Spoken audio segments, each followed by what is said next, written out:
If QuickBooks is your source of truth, you shouldn't be re-entering the same data twice.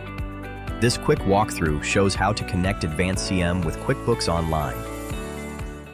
Hello there, welcome back to Advanced CM.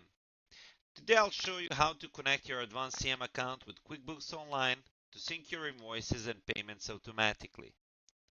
To set it up, go to Integration, select More Integration, scroll it down and find QuickBooks.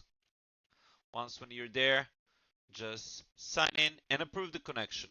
Pick your sync mode, automatic or manual, and if you need any assistance how to do it from our side, simply select this question mark and you'll open a help center with a detailed guide. That's it. Make it easier managing your business and start with your QuickBooks integration today. Now your accounting stays consistent. Less double entry, faster reporting, and fewer "where did that charge go" moments.